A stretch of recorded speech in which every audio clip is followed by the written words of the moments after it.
My name is Brandon, and over the past year, the Delight Cafe team and I have traveled across the U.S. researching this rapidly growing industry of CBD products. What we have found throughout the industry were products that were inconsistent in dosage and used ingredients that weren't even lab tested. Products with chalky textures, bitter aftertaste, and worst of all, confusion among the CBD consumers.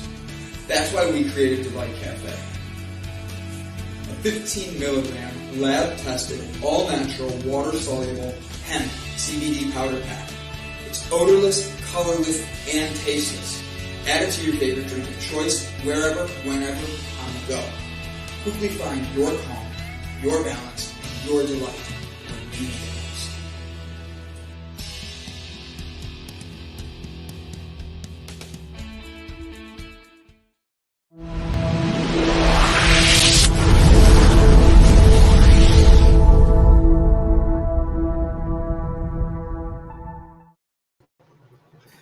Good morning, ladies and gentlemen, and thank you for tuning in for another episode of Java Delight.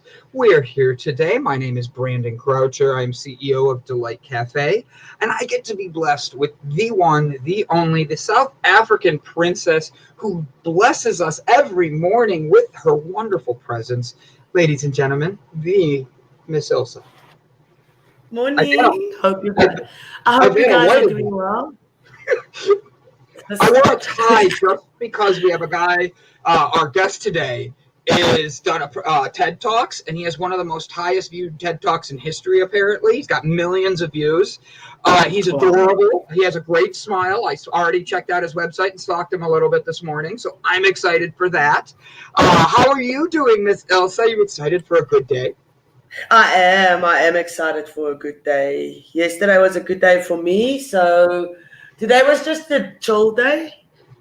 Yeah, I've got shower. You got shower? You're already a step ahead of me. Yes. And then I felt really fat in this shirt, even though I worked out. But I think I look handsome. I think it's the energy. I feel fat in everything today.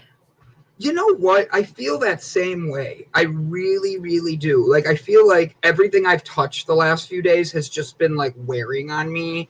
I'm sweating. Donnell! Woohoo! Good morning, y'all. Good morning, Sherry. Morning, Sherry. Ready? You got this one. Yell it. Hey, Stuart! Good morning. Oh, hold on. You ready? Here's a fun one. You got to do this one with all your heart. Ready? Okay. It's the breakfast show. We are ready for the breakthrough. Yes. I love it. Good morning. I need a breakthrough. So why do you need a breakthrough? What's going on? I'm just in my mood. I don't know what that means. It means that I am just feeling way. I don't know. Are you tired? Emotional. Emotional. Okay, why are we emotional? Really? That's a good one. I'm just picking on you with that last one. What's going on, Elsa? You are emotional this morning. Girl! Oh no, I made her cry already. I suck as a human. I'm so sorry. I'm just having a bad day, so it's just like everything just happens at once, so I just need to breathe and just chill, but I'll be okay. No, it's not you. No, I've been crying the whole day. Don't you worry.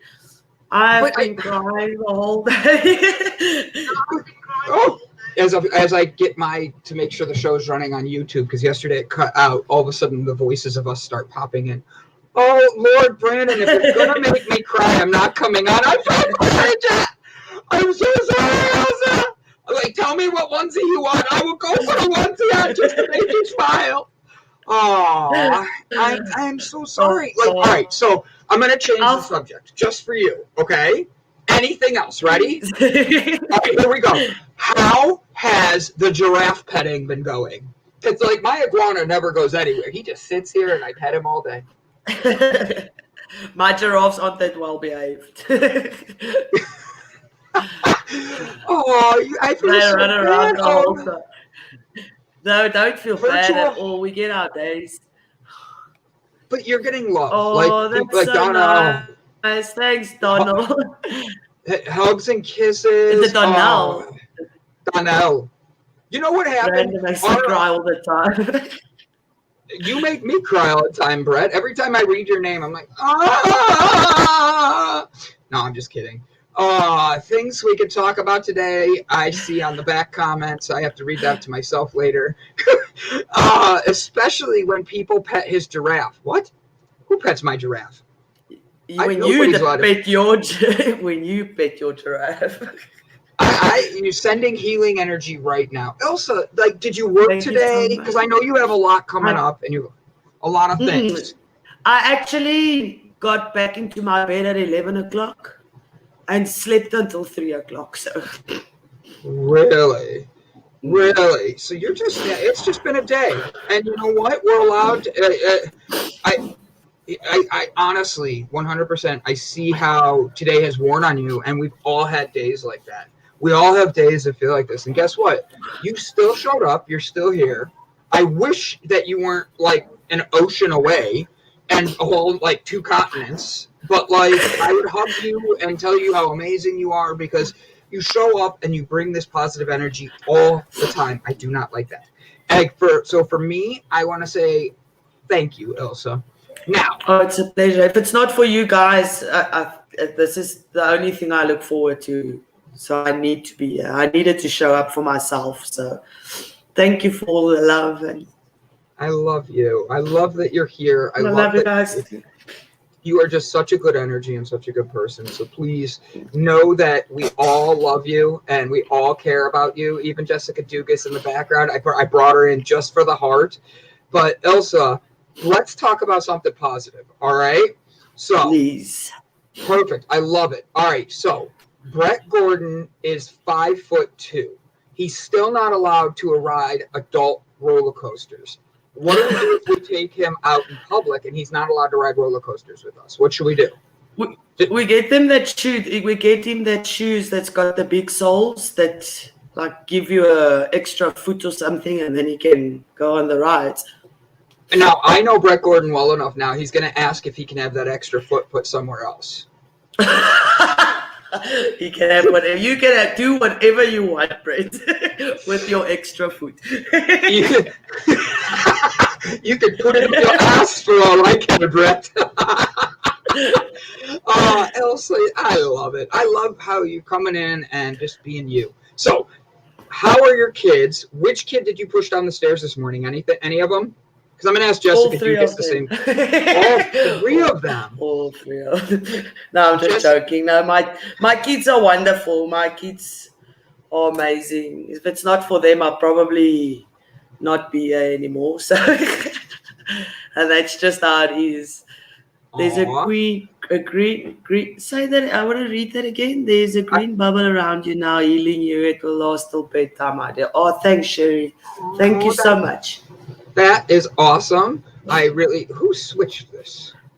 They switched all my stuff. I have no buttons to be able to click. I have nothing I can do now. My whole show is now under Jessica Dugas' name. Jessica, I hope you're ready. This is now the breakthrough show. It's called the BJ Cafe. I got to figure out a way to. Yeah, her and I created this show. It's called the BJ Cafe. We get guests like the big dude from the big C up north. One goes hand with another and all that. It's just one of those things. But we are here having fun, and I'm glad to see people putting out good vibes towards you, people spreading love, giving us the love up top. CK Ford, I see you just gave a heart. Love you, girl. Thank you for being here. Thank you for spreading positivity with us. Elsa, if I was the one having a long day, and you call me, and I don't want to talk about it. Oh, Bob! Say hi! Hi, Bob! I love it. Bob, Sherry, Mandy, hi, Jessica. Mandy. Hello, Jessica. I just had to get a meet and greet. Meet and greet.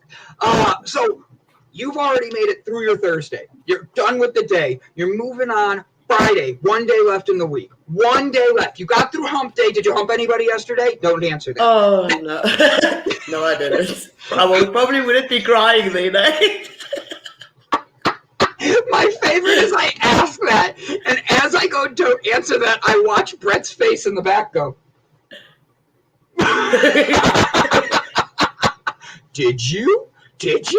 Oh, man, that was a classic for Brett.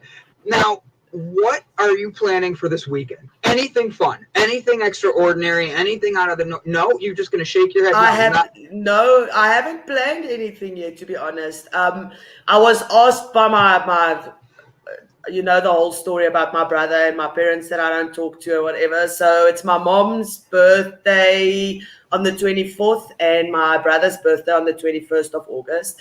And they're having a braai on Sunday, which is like a barbecue for you guys. And they actually invited me, and I don't know if I want to go. I'm like so conflicted if I want to go or not. So I don't know.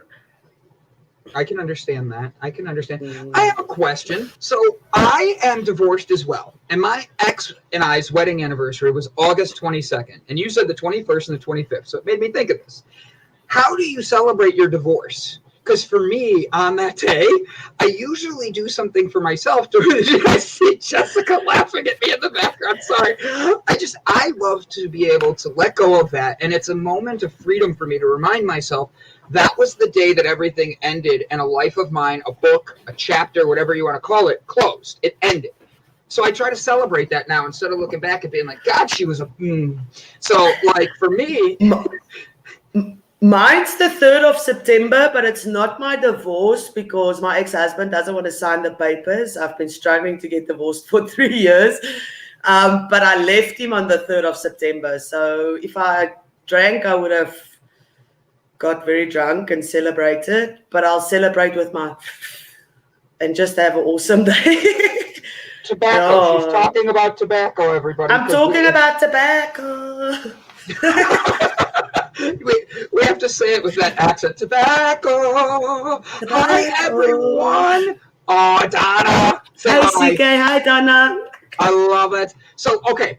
What would you do, though? Let's say he signed the papers. September 3rd, the divorce is done. He signs it. How do you celebrate your divorce? This is the weirdest question to have. I know exactly how I'm going to celebrate it. I still have my wedding dress. I'm planning on spray painting it black.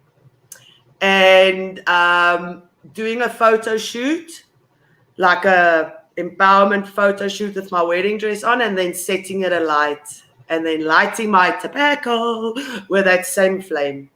Yeah, you finish that tobacco and you flip it in just like a movie. Can you film all of that for me, please? Just like well, I'm gonna make a TikTok. I'm gonna make a Facebook page. All the haters, because I get stalked on a daily basis. So believe me, they will see it. Oh, see, that's not cool. Being stalked on a daily basis, like by people for hating, is not a fun thing at all. And that's where you got to take the haters and be like, all right, bye.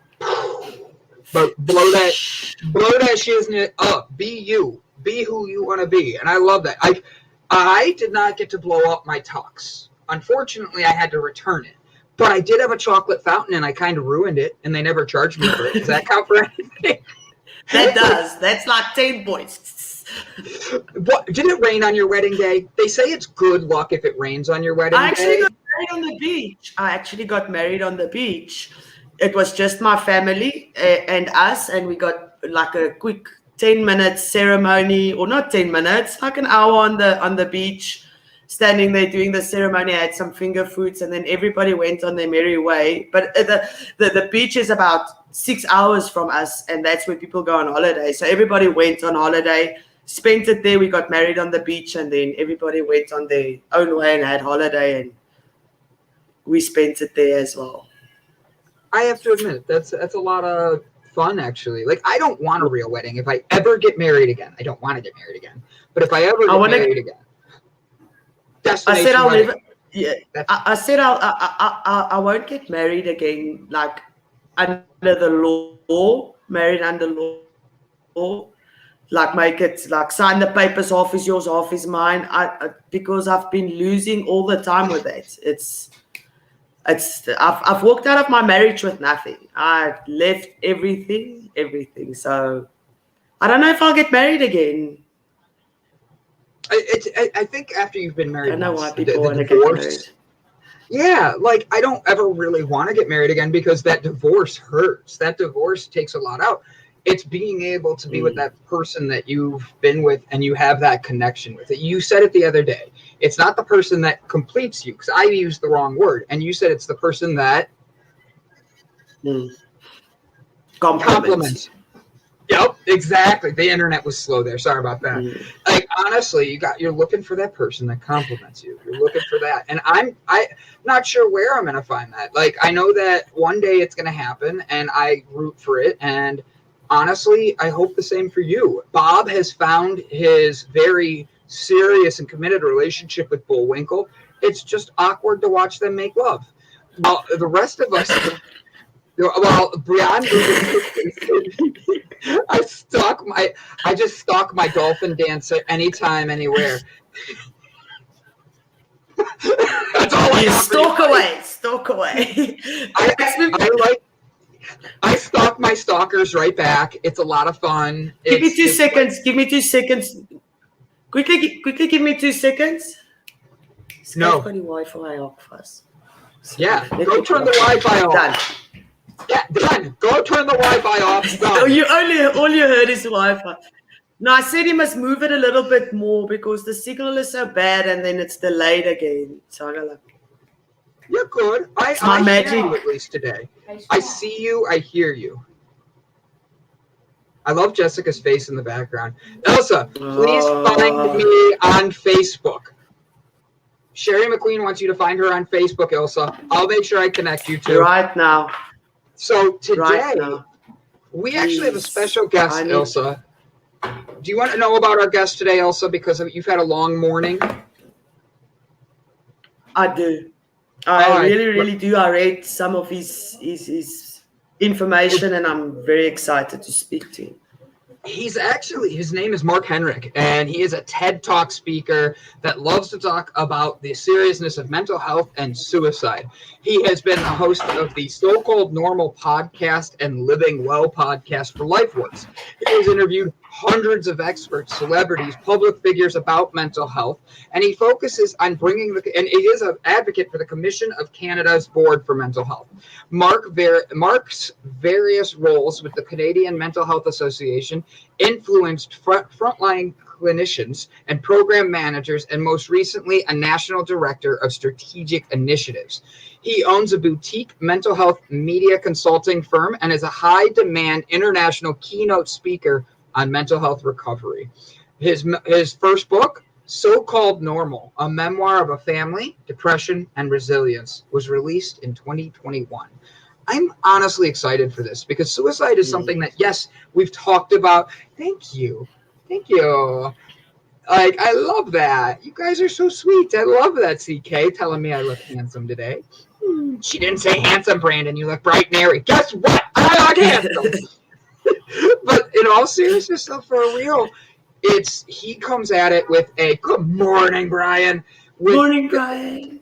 A conversation about mental health in a totally different way. And we talk about this a lot on here, but he wants to talk about the suicide part.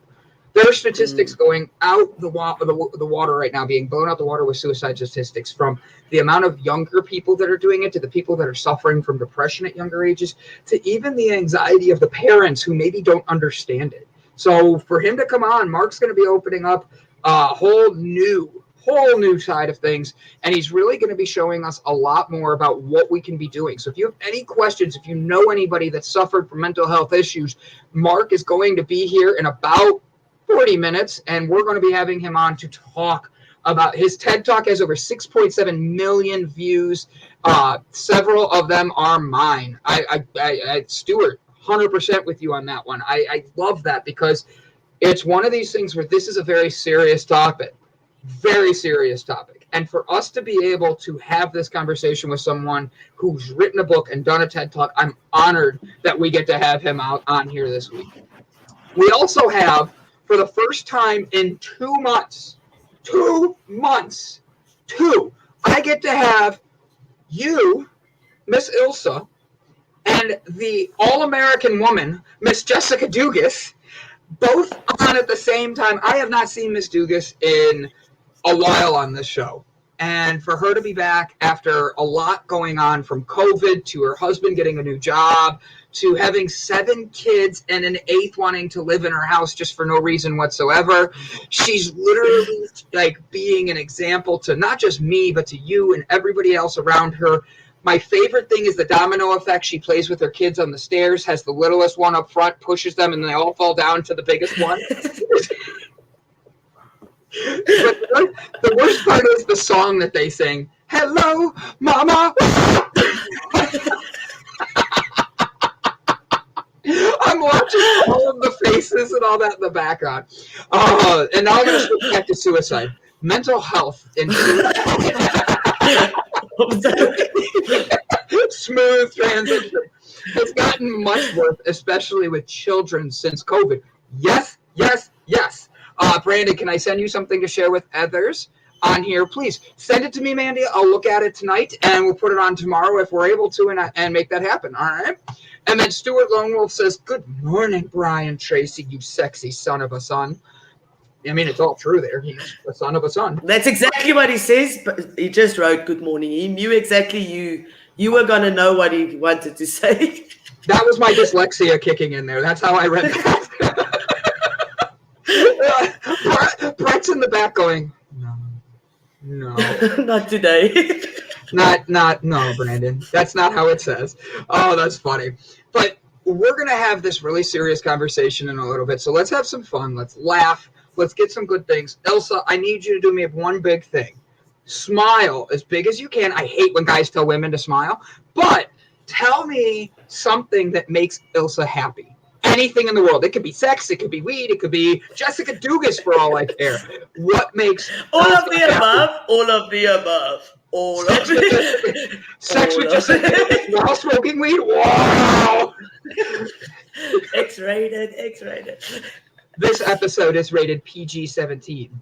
18. I want it to be a worldwide audience. What makes me happy? What makes you happy? The last couple of years, I realized that it's my kids. My kids make me happy. My job doesn't make me happy. People, my relationships with people, and the change that I can bring in people's lives. If I can have a conversation and a deep conversation with someone, and because I'm single and alone, I mean, I only have my having that someone or people or that friends that you can have deep conversations with and just talk about your feelings and not being judged and everything. So that makes me happy. My kids, my podcast that we're busy with a lot of things that makes me happy to do the interviews. Last night's interview, it was so insane. It was so amazing. I'm so excited for Sunday to premiere. We've got another 2 coming up.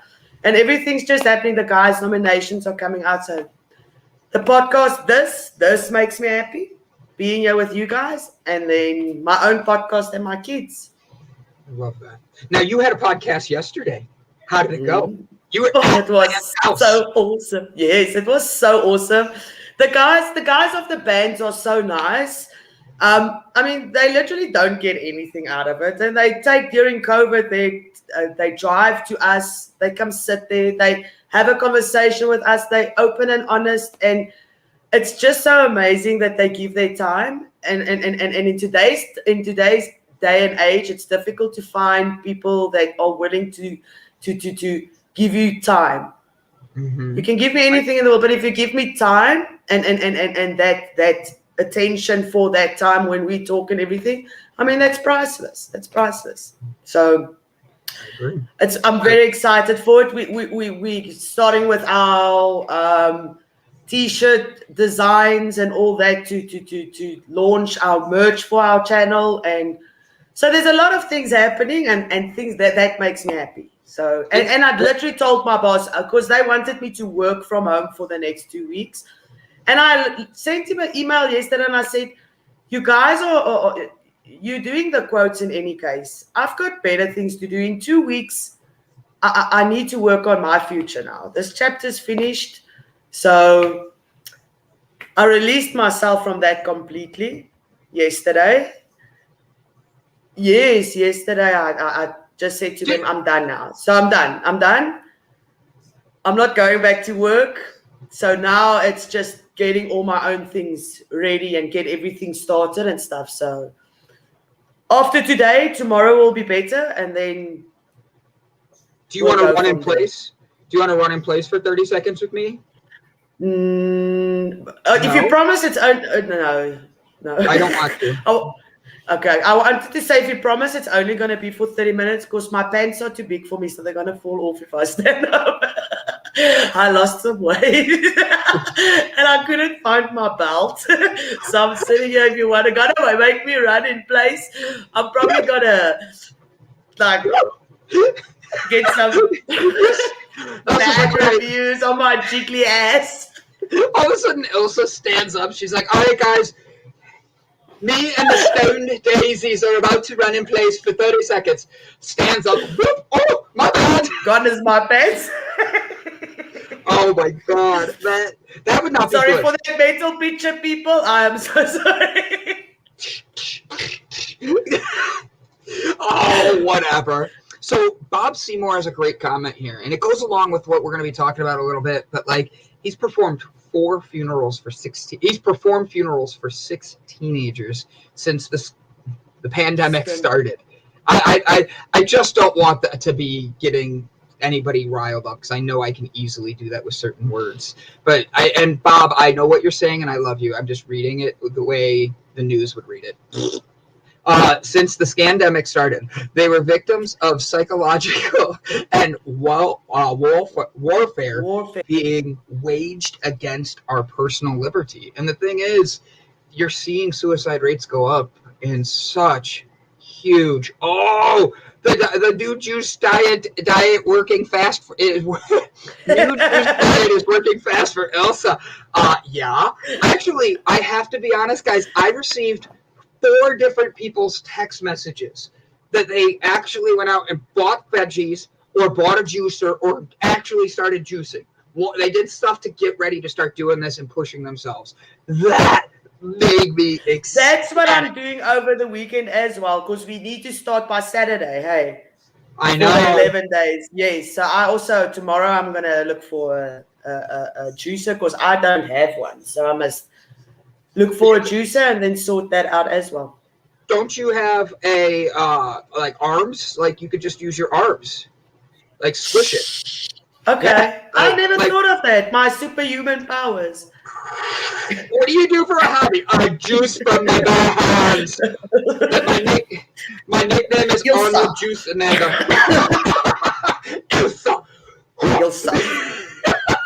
It's a German name, and it's a German name, so it just sounds like someone strong. Someone strong is coming along.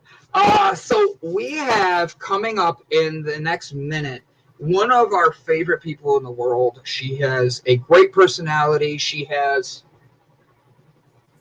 about 14,772 kids right now. Hopefully she can hold off on having one while we're on air, but who knows? You're gonna go visit her and she's gonna slap you so hard. I'm expecting that. She's gonna be like, Brandon, I need to just TikTok this, and it's gonna be like one of those. Oh no!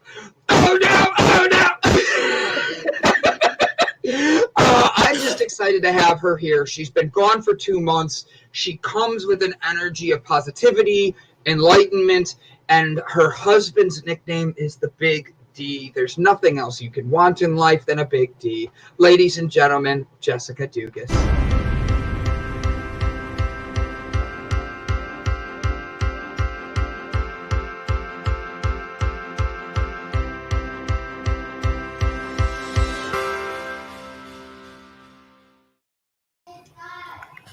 Good morning. Look at the smile. She's glad to be back. She's glad to be here. We have the phone number at the bottom. Don't forget to join her number, her Discord, text, email, love, to ask for nude pictures of the big D, and you will not get anything back. Trust me, I've asked. I've never gotten one back. I'm very grateful for that. Guys, Jessica Dugas right here. Hi, Jess. How are you, sweetie? Hi, good to be back. It's good to see you guys, and I'm excited to get to share the screen with Ilse today. Brandon, I know you, but I'm excited to be here with Ilse this morning. Bye, Brandon. I'm so excited to share the screen with you too. It's our first one, so I know. I've really enjoyed seeing you on the show, and it's been a great, fun, new energy going on, and it's it's enjoyable. That means a lot. Thank you so much. You're welcome. So now, Jessica, we're trying to make Ilse smile today. She's having one of those days, and I don't want to call it out like that, like I've done the first half hour, but we're going to keep going with it because she's smiling now. Listen, here's what I have to say about that. I have coined myself oftentimes of being like the queen of positivity. I really have, I'm a glass half full kind of person. I tend to see the, good morning, everybody, by the way. I tend to see the good in people that maybe other people don't see the good in them, or try to see the flip side of the coin. But I think that there's something incredibly beautiful and raw and brave when a person can just emote and feel and not have to smile and not have to, because there's joy in my joy sign that I shared this morning. There's joy to be found in that as well, and being able to feel the privilege that we have as humans to get to feel a range of emotions is joyful and beautiful in itself. So that's all. Thank you so much. You're welcome. Thank you. She comes in. I love Jessica because she has this way of making sure she puts the boundary out there right away. Like yesterday, she came on, and we had cootie on, and we all got cooties. I love that cooties. Give me cooties. I loved cooties energy. Jessica's emailing me before the show. She goes, "Hey, I'm going to be backstage. I'm going to just say hi." And I go, "Don't worry, I'll bring you on because you can say hi to everybody." And she goes, First off, I didn't put my makeup on yet. There's no way I can do that. Second off, I don't want to be on air when I go on the next day. Third, I do not have time when I have 17,000 kids running around me like this. Okay. Wow. Brandon is the king of fish stories. If y'all haven't figured that out yet, I mean. Oh my God, I'm sweaty. I'm going to turn around. Fish stories. Did you want to come on air? I didn't yesterday morning, but all of the other stuff you said was the fish stuff. One of those things were true. The rest of it One. One. And it was the makeup. She goes, "I don't have makeup on. I'm not going on air." And I put my face on that, and I didn't have to yesterday. And listen, ever since I've been off, one of the things that I've come back with is a real strong sense of boundaries, and it may come off at times, like Jessica just says no to everything, but I really have had to be very mindful of my time and of my energy, and I had made a commitment to myself a couple years ago. I said, I'm just not going to do anything that doesn't bring me joy anymore. And I know that sounds really frou-frou to a lot of people of going, well, we have to do things that we don't like to do sometimes. Yes, but not in my work. I don't. No. And at the same point, I think it needs to be explained. You did have COVID. You did test as positive. Your whole family did. Yeah. And it really has influenced how you function after that. Mm-hmm. It really has. It is. I've spoke with you this entire 2 months, and I've seen Jessica. I've gotten on the phone with her, and her be like, "Brandon," and within 5 minutes you can hear she's tired, and I know that's not her, and that's not insulting, Jess. That's me saying how much it affected you. And she is literally getting herself back up, getting herself going. Now I think of someone like Fuck Joe. Oh, I use my F word because of him now. But him, I literally saw him, who is a workout guy, who does cardio, who is insane into knowing what his body does. When he got COVID, that poor guy just broke. Jessica's healing is about what his was, and he still 5 months later is having trouble getting deep breaths. That's what I want to just give everybody a little bit of perspective here. So I tested positive, my husband tested positive, and all 6 of my children also had COVID. And so that is a house of 8 people with COVID at the same exact time. It's enough to be sick on your own, but then to have to be that person that is expected to be the mother and hold it all together and keep everybody, healthy and well. And I can't even take care of myself. It was a struggle. And I also, I want to give a little bit of hope, because there is a lot of rhetoric going on that people who have pre-existing conditions and or have issues with obesity are automatically doomed from COVID. In fact, that was my situation. I am considered obese, and I am considered to be a person who had a list of pre-existing conditions from before COVID, and things that I'm actively working on. However, they are present. And even a response that I had gotten from one of the physicians that I worked with throughout my healing was that of doom and gloom. It was this energy of, oh my God, you're going to die, kind of thing at the very beginning. And while it's not a word that they say, you can tell when someone's energy completely changes about, what you're experiencing. And while it was not fun, by any means, while I still am working through symptoms that are lingering, I'm considered to have long COVID at this point, is something that a lot of people have heard about in the news. I'm 100 times better than what I was. That Brandon's correct. There were days that I said one word and that was it. That was all I could do. But there's hope. What you're hearing of saying, people that have had these pre-existing things are automatically saying, oh, I wish I had done this, that, or whatever. That's not necessarily the case. I never had to be hospitalized. I was never hospitalized, even though I had COVID and 2 drug reactions throughout this. I add on 2 drug reactions. And then it's just, it was a fierce determination. Like, I had stuff that I was planning before COVID, and I was like, body, you better get your act together, because I got shit to do. I got stuff to do right now. But they say that works. They say it works when you talk to your body like that. Yeah. And I just want to give people hope, because of the fact that you hear a lot of doom and gloom about, well, if you have pre-existing conditions, if you are overweight, you automatically are going to have issues. That's not necessarily the case. And so I think that fierce determination is really something. I mean, I have to shout out to my friend really quickly, Rory Kelly, who was a guest. She's a singer-songwriter. She was a guest on the Breakthrough Show, and she has a brand new album out right now called Shadow Work. You guys have got to check it out. But I was part of her Kickstarter campaign to put out this album, and she sent me, this was right at the peak of when I was feeling my worst during COVID. I got my buttons in the mail you got buttons if you helped with the Kickstarter and all of that. And the one of them said, "Can't keep this fucker down." And I literally, I'm not kidding you, I was laying on the couch, half undressed, head over a bucket with this pin on, of going, we're not doing this. Yeah. And it's that kind of attitude, I really think, that helped a lot. I love that, Jess. I think that's a phenomenal way of looking at it. And you talked to your body saying, F you, no, I'm not going to do that.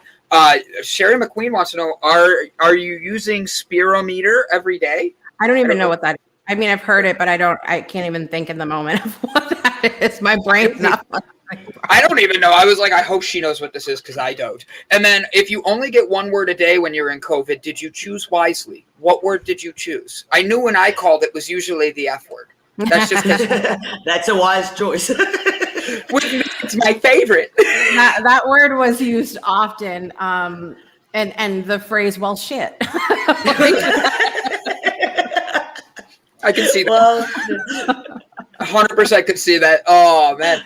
Now, Jess, you were working on things and you are planning something for coming up in the next few months. You have Ilse, this is a fun one because Jessica is putting together I'm sorry, I got to do this just because Jessica's here. Donald Jackson, woo, thank you for sorry, Miss Jackson. Woo, I am for real. Oh, I know what the thing Sherry asked now. I know what that is, and no, I don't use that. It's like the thing that you use to test your air when you have asthma. So you go. I do use a pulse oximeter regularly as part of my therapy that I'm doing with the applied neurology right now. So that's really the only medical tool that I use other than like my blood pressure monitor. That's it. Interesting. So Jessica, tell us about your event coming up in December. I'm excited for it. Delight is a sponsor. They need to pay still, but Delight is a sponsor. Don't give me that look. Hold on. I got to do this. So Delight is a sponsor for this, for this concert. Maybe later. Phil's out of town. I love you, honey, if you're watching. Phil, don't fall for her. I love you, Mr. I found something new out about my husband, Phil. My husband, Phil, is Canadian. I now have dual citizenship, apparently. No, you can have more than one husband. So yes, I'm super excited about this event that we're planning. So you can go to a musicaleveningofgiving.com, a musicaleveningofgiving.com. So when I was a teenager, our local mall had thank you guys for putting that in the comments. There was a mall near where I lived that had this event during the right between Thanksgiving and Christmas, and you would buy a ticket for this event, and you would the mall would completely close down unless you had a ticket. And you could get in with the ticket, and they would have like carolers on every corner, and they would have like hot chocolate stands, and all the stores would have sales, and you could do your Christmas shopping, but it was like they had concerts and dancers and all these different things. And all of the ticket proceeds would go to charity. They gave all the tickets to charity, but you'd be like knocking out Christmas shopping, you'd be hanging out with friends, you'd be entertained and all of this stuff. And I had this moment, a couple months before I got COVID, and I was in the shower, and I have my best ideas in the shower, and I have nothing to write with, damn it. And the steam, write it on the wall for the steam. I used to write my wife notes like that. We never had any groceries. No wonder there was a communication problem. Yeah. So we used to. So I'm thinking about this, that event just popped in my head in the shower, and like how fun it was. And then at the same time, I had also been thinking about how many amazing musicians we've had on the Breakthrough Show in the last couple of years. And I originally started including musicians in the show because for me, when I think about the breakthrough moments that I've had in my life, a song will pop into my head, like something that was popular at the time or got me through it or, helped me to heal in whatever kind of way. I will tie this into what we were just talking about. The really interesting thing while I had COVID is that there were moments that I couldn't talk, but I could sing. I couldn't speak without coughing. And I literally had a couple days where I was treating it like a musical.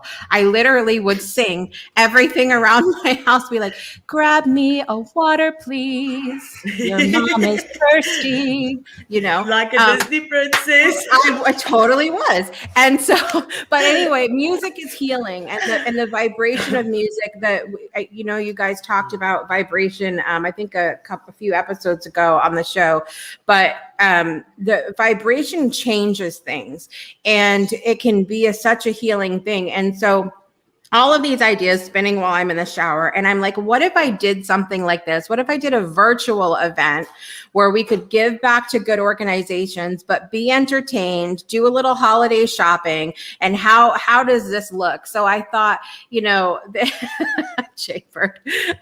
So I don't even see it yet. I'm so squirreled at the moment. So I thought this would be a great idea. So I said, well, let's do a lineup of the amazing people that have been on the show, of musicians, and we'll give everybody that buys a ticket some discount codes to do their holiday shopping and maybe some swag and stuff like that. And we'll give the proceeds to charity. And so that's what I started planning. And then I had this whole moment of, well, who the hell are you to do something like this? Like, nobody's going to come. Nobody, you know, nobody's going to think it's worthy, whatever. And when I looked at the work that I have a couple amazing friends, Brett Weiss, that is the CEO of the Weiss Scholarship Foundation, and also Oleg Lohid, who is the CEO of, or the president of Overcoming Odds. When I looked at the work that they were doing in the world, and I said, look, we have a real opportunity to help people here.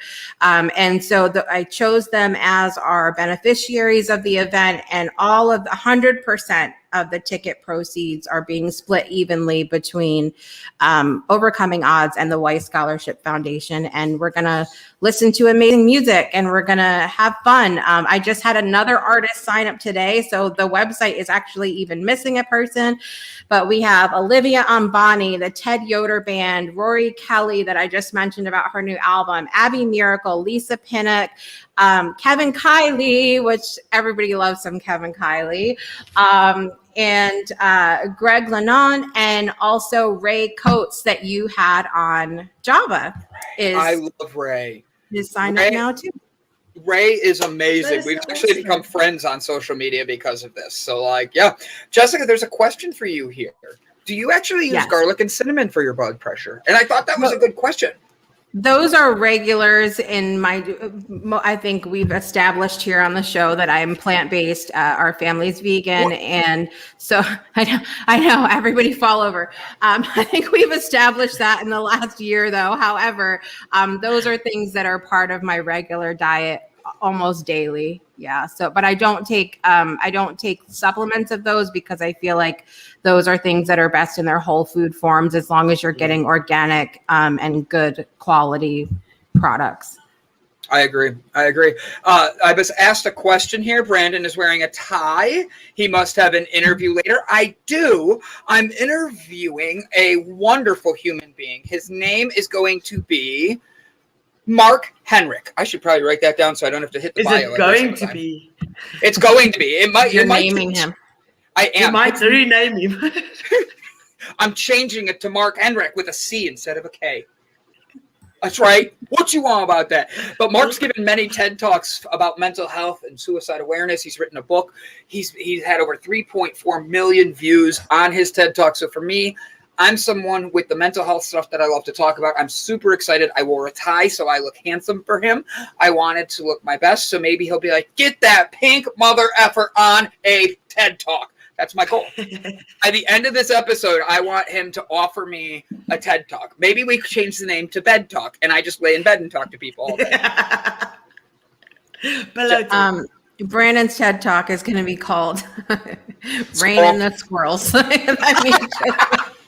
I'm out with my mom the other day. We're at lunch, and she and I are just talking and having a good time. And my mom goes, you really are. You don't pay attention, do you? And I'm like, I pay attention. I just see everything going on around me. It's not my fault. You and Dad were squirrels and made me, okay? Like, geez. My mom did not think me evolving from squirrels was way as funnier as I did. Brandon has an interview for his OnlyFans. He has become a top 5 content producer. Follow me on OnlyFans. It's the Bear Care Bear. Or no, there's no the. The Bear Care. Yeah, I'm Bear Care Bear. And both of them are spelled the opposite. So you don't know which part of me is naked, the top or the bottom.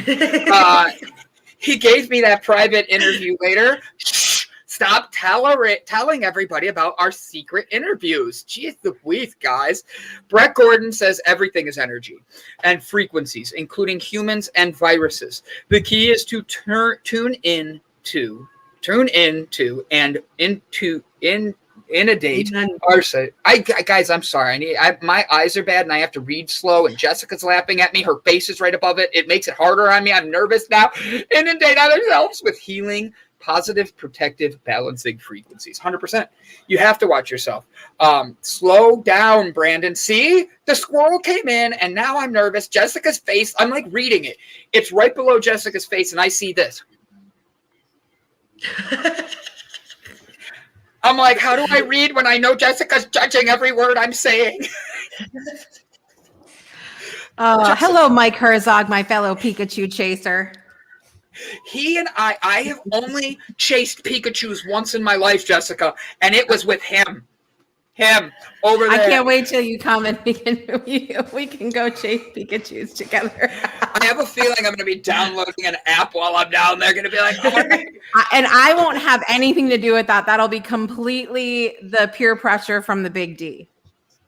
How tall is the Big D again? I got to ask. Do I have to worry about the Big D looking down on me? Do I wear a tie for the Big D? Do I have to shave my head for the? Oh my God! There's so many things for the D. The Big D usually looks down at everyone. He's over 6 foot tall, so he's a foot taller than me. Yeah, but you're like 5 foot. Like I'm a baby T-Rex. So we talked about this earlier on the show, and I want to know. Jessica and I were talking. My mom has diabetes, and she likes to sneak chocolates. So she asked my dad and I to help her by not having chocolates around. But we still had chocolate in the house, and I still need chocolate. I menstruate, okay? I know when that happens, I need to eat my chocolates. But I literally, I watch her face, and I love making you two laugh. But we moved everything, and my mom is 5 foot nothing. So we put everything on the top shelf. Like, for real, just so it'd be out of reach. When you go downstairs and you see your mom, who's frail as can be because she's been through a lot in her life and had to raise me, she's on top of a swivel chair going, trying to get these peanut M&Ms. I'm like, Moo, what are you doing? And she's like, I only want one. I gave her one of each color. Why? Because she deserved the rainbow. But at the same point, stop chasing your chocolates. If they're out of reach. Mrs. Croucher. Uh-oh.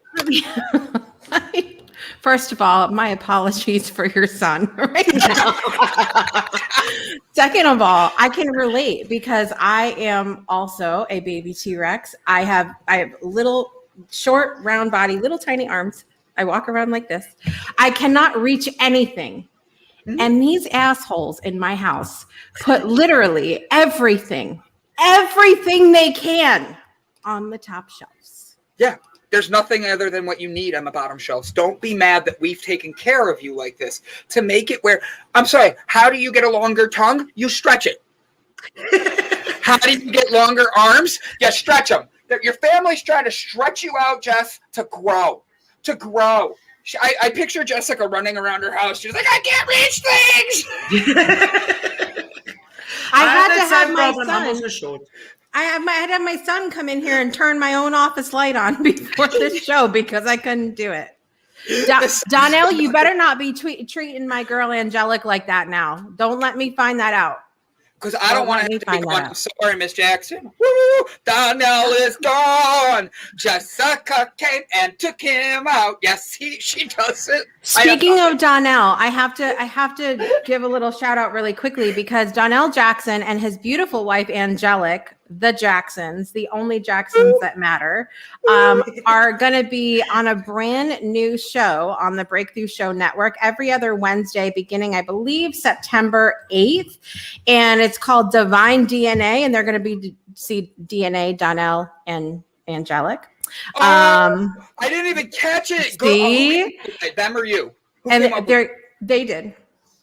Donnell, you just became my favorite on the Breakthrough Network. Jessica dropped a whole level because of that. All right. It's called Divine DNA. They're going to be talking about relationships from a couple's perspective, and they're an open book. I love them.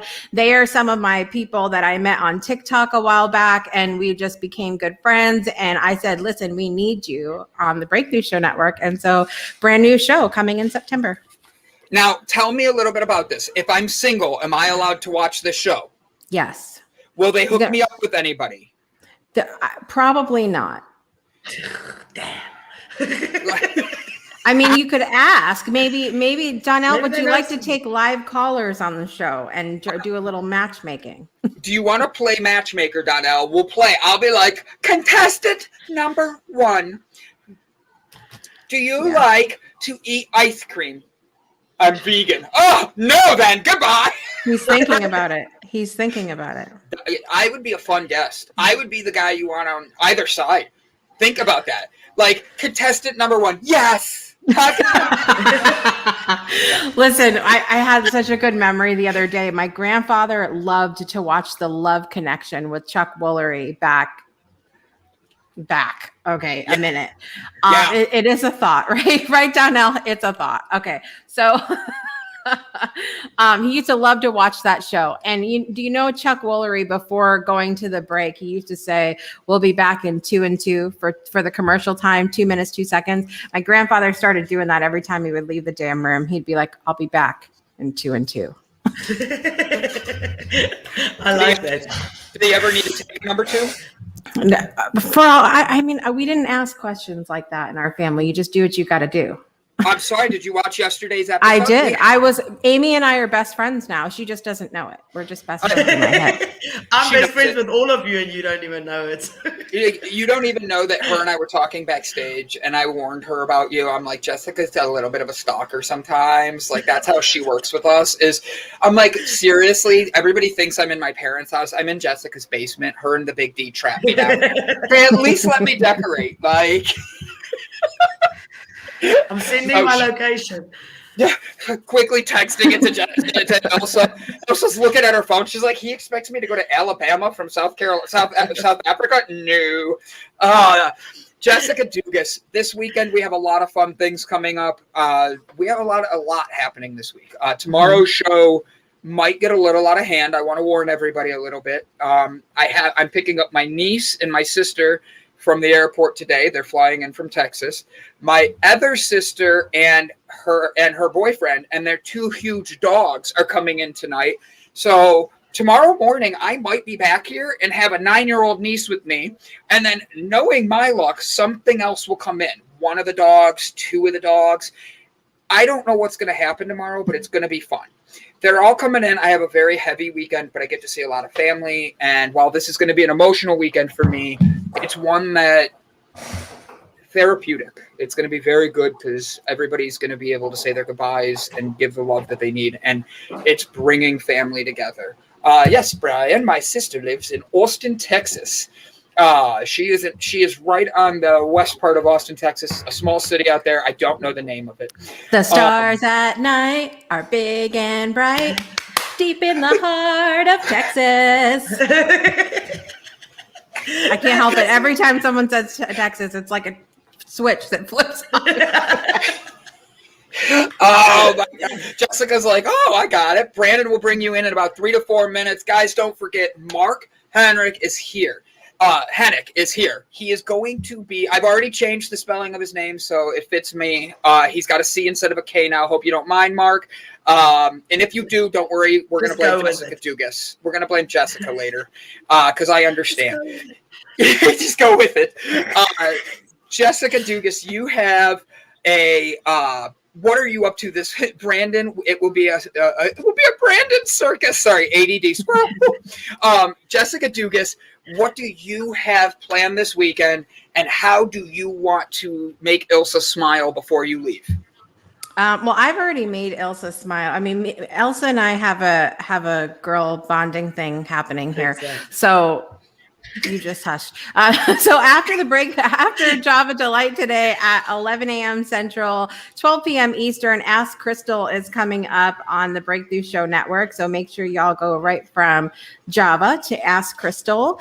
And then tonight, we have one square at a time is at 5 p.m. Central, 6 p.m. Eastern.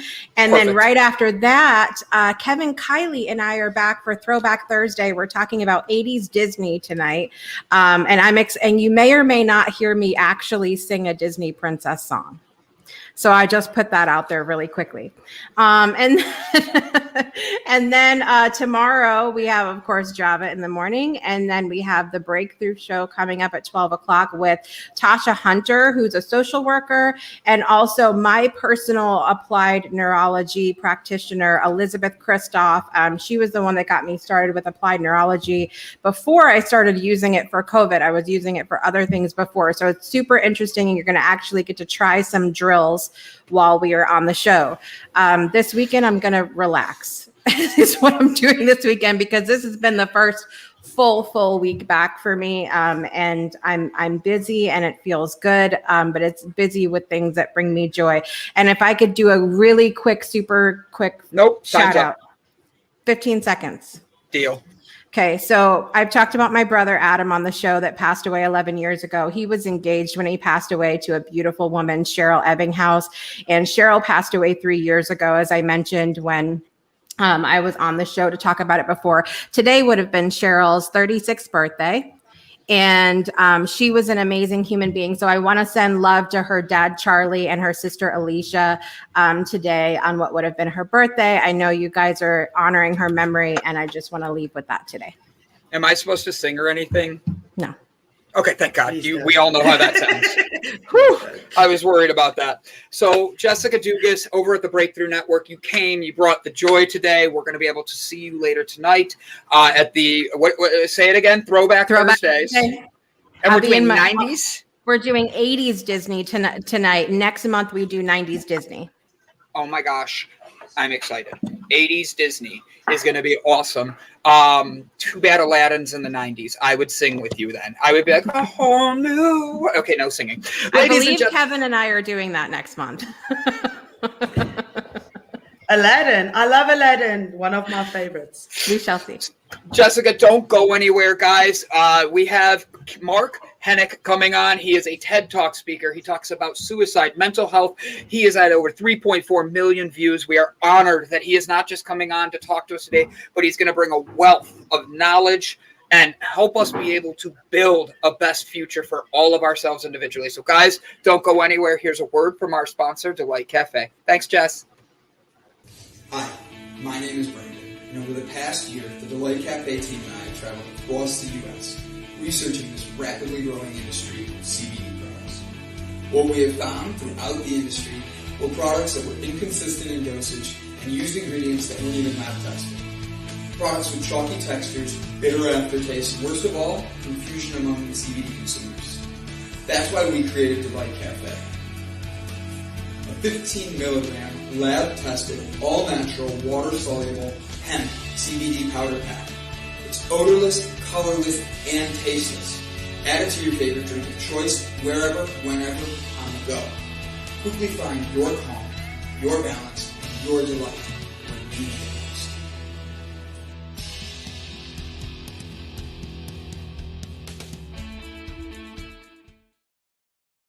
And we're back. Mark Henick, everybody. How are you, Mark? Hello, I'm very well. How are both of you? I'm good, thanks. How you doing? Sorry, Elsa. How are you? I should have asked you one at a time how you're doing, so that way it would make more sense, but here we are. It's all good. So, Mark, you have wrote a book that I am obsessed with right now because I really love to talk about mental health and bring awareness to this. But you wrote a book called So-Called Normal, a memoir of a family, depression, and resilience. And it came out this year. How on earth did you know this was something you were going to do, and why did you start this? That's a great question. And I think this book has been inside me for all of my life, and particularly for the last few years that it's been rattling around in my head. And it really traces, I think it's my effort to try to trace and understand my own trauma as a child, growing up in a broken home and surrounded by uncertainty every day. Really tracking the progression of my mental illness, what ended up becoming major depressive disorder, social anxiety disorder, and repeated suicide attempts. I was in and out of hospital more than half a dozen times. And those are some of the stories that I shared in my TEDx talk, which ended up going viral all around the world. You mentioned it. But I wanted people to know, I think, that my story isn't the fact that I've tried to kill myself. My story is actually the fact that I haven't, and that I've had a long, full, beautiful life ever since that moment on a bridge when a complete stranger stopped me and saved my life. My entire life changed since that moment, and I owe everything to him. So I've watched your TED Talk, and this complete stranger did this. Can you tell us how that really did influence you? Because that's a very rare thing nowadays. You don't hear about people actually connecting in that way, especially when someone's in that state. I'm grateful you're here with us, because truthfully, the fact that you're here means you have a story still to tell and you're inspiring others. So thank you, Mark. Tell us about that stranger and how that moment was for you. And that's a life-changing thing. What happened there?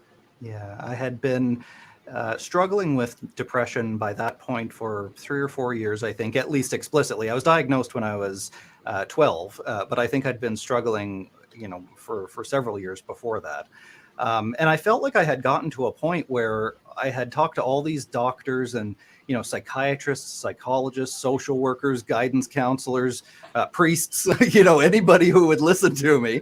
Yep. And I felt like nobody could help me. I felt like they all treated me, it seemed, in that place in my head, and maybe it was real, I don't know, but they treated me like a broken down car on the side of the road, like a problem to be fixed, as though I were broken.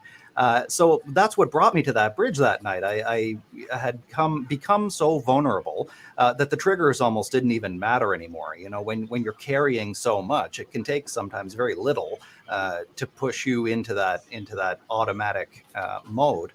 So I had gone to this bridge late at night. I had a plan. I was going to jump off in that place because in my hometown in Sydney, Nova Scotia, on the east coast of Canada, there was an old steel plant, and it used to be, it used to provide the livelihood for my whole hometown. Everybody used to work there or be connected with it in some way.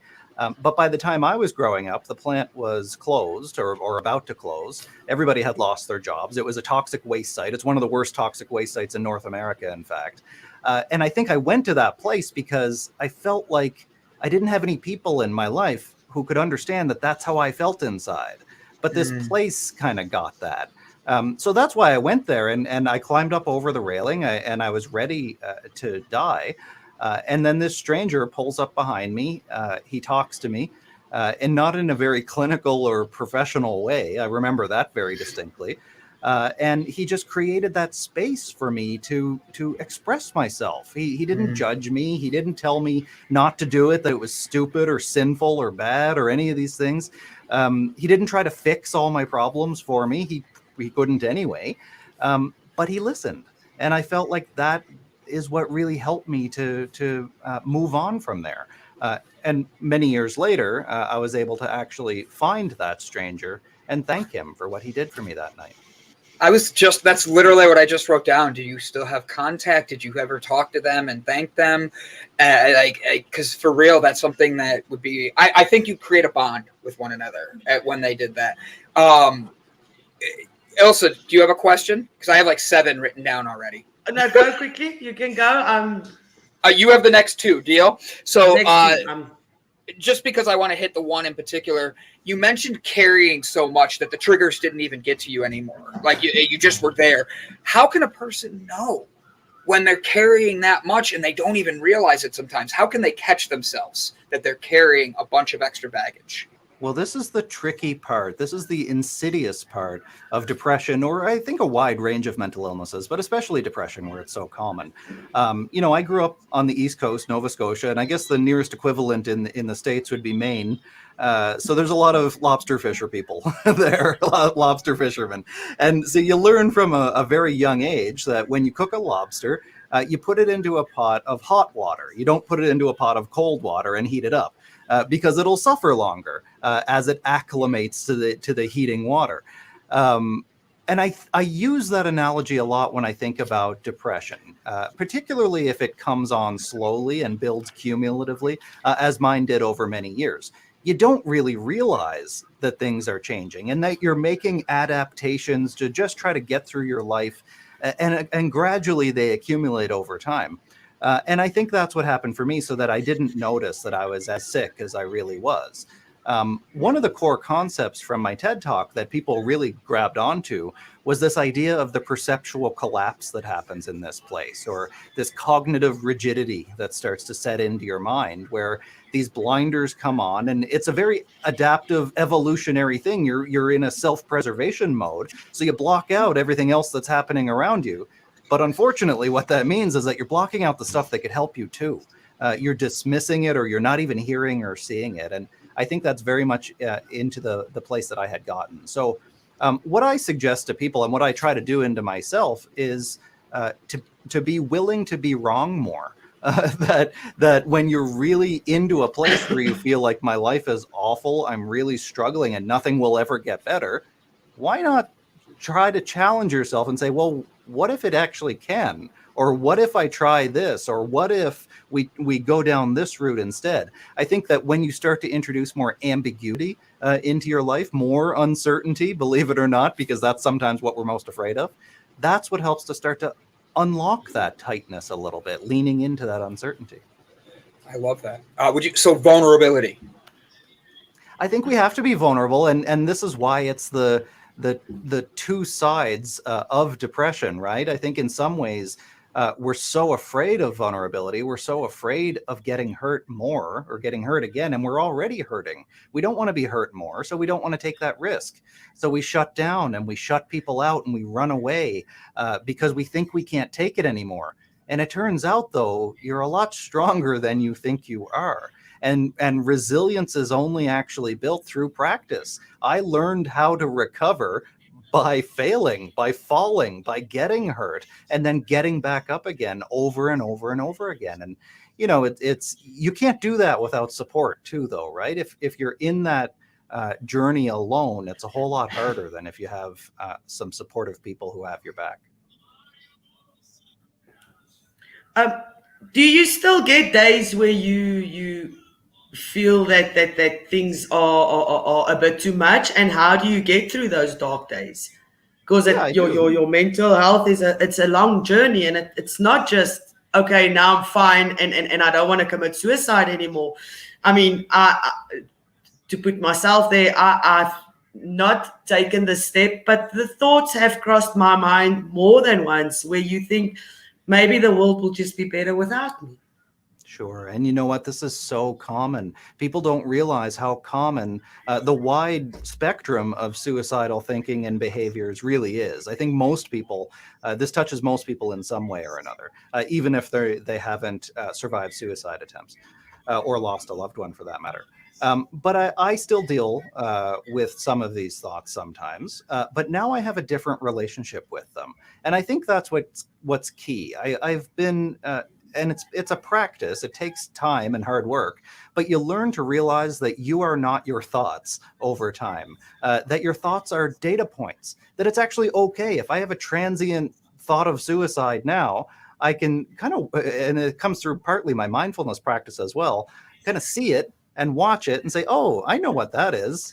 And look at it go. And then I'm able to let it go because you don't cling to it. And I think this is part of that. It relates back to that idea of cognitive rigidity. Sometimes we feel a feeling or we think a thought and we think it is absolutely 100% must be true because I thought it and I'm right all the time, I guess. Instead, I think we can just view these experiences as data points. And that's what's been helpful in my recovery ultimately. And it took me a long time to be able to create that separation between my experiences and my identity. Thank you. Sorry, I muted myself so I don't interrupt her. If there's a gap in space, I take it. So words and thoughts matter. When we say things like my depression, we solidify ownership of those things in our mind. The mind is the battleground, and if we don't control the narrative, we lose. I want to run with that for a second because you mentioned support. And sometimes our support system doesn't notice we're saying those negative things. They just feed into it. How do you help yourself to build the best Mark with your support system around you, knowing that they're wanting the best for that too? Well, I think that starts with understanding other people a little bit better and being able to put yourself in their shoes a little bit. I think there's two reasons why people either react negatively or not at all to people who are struggling. And I'll say, in writing my book, really going back through my story, I noticed that the vast majority of people, probably 80% of people, were either neutral or, they didn't really know what to do, or they tried to help a little bit and they didn't know how. A relatively small number of them were actively antagonistic toward me, though there were some for sure. And that seemed like everybody at the time. But on reflection, they were probably a few loud people. And I think what's happening in those circumstances is twofold. One, they don't understand. They just don't have the content knowledge, the factual knowledge about what you're experiencing, because they've never been taught it either. We still don't do a good job of teaching mental health in schools. We still don't do a good enough job of thinking about it and talking about it in society and media, although we're doing better now than we were when I was growing up. And the other side of it, though, and I think this is actually more empathetic, or you can understand it better with some empathy, which is that people are scared. When you talk about death in particular, or you talk about your struggles, it brings up people's own struggles in them. It makes them reflect on their own mortality or their own challenges, and they don't like to do that either. It turns out they're human too, just like you. And, I see this with parents all the time. Sometimes parents can't recognize that their kid, their teenager usually, is suicidal, because what parent would want to think about their kid dying? So I think they block it out as a possibility, and that is completely normal.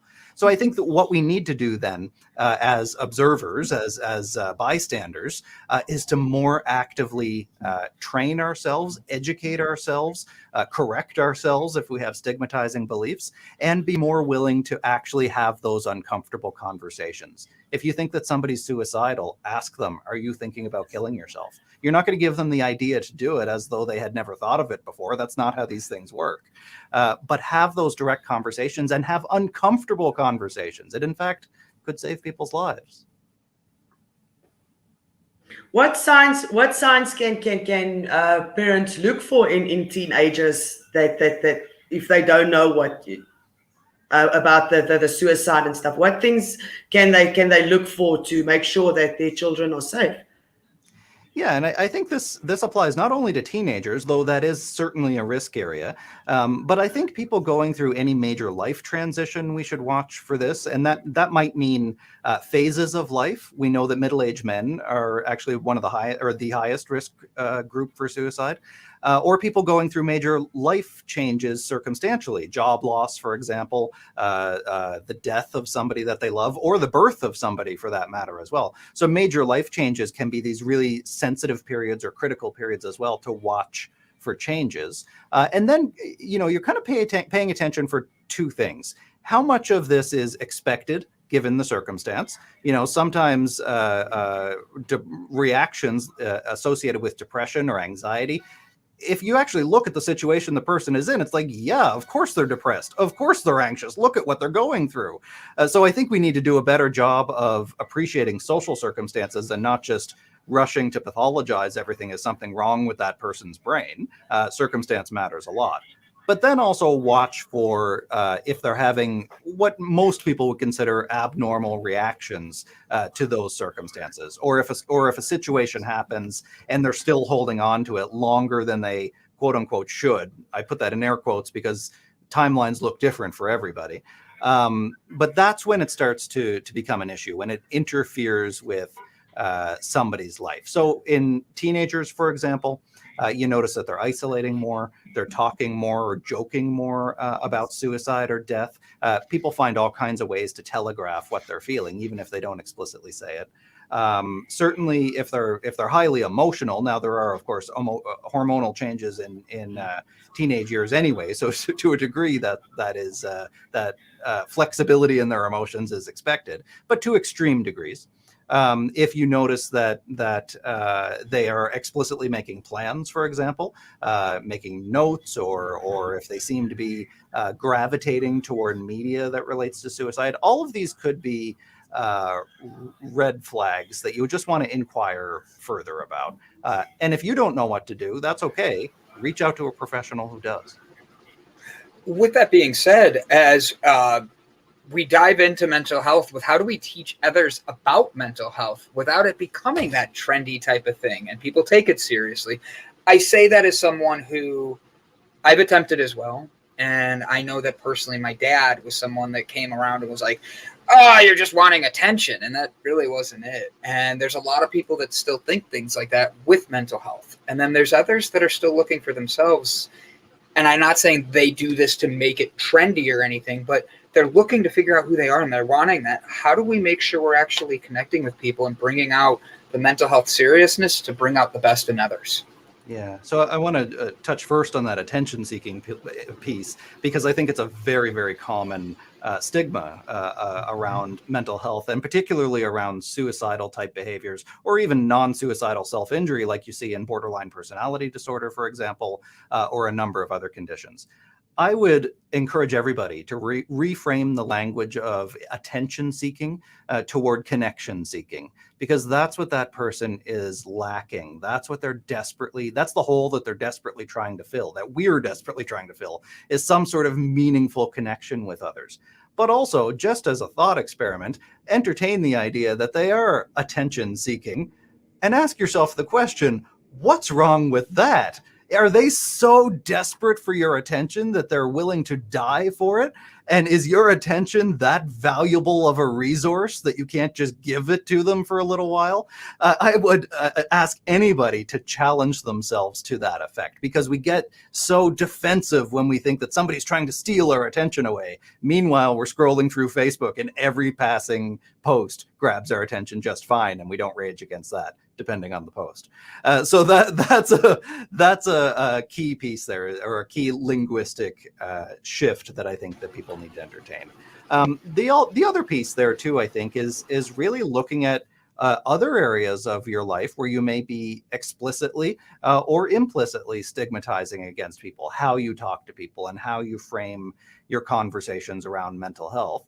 And we can only really do that, I think, through sharing stories and through consuming and listening to stories.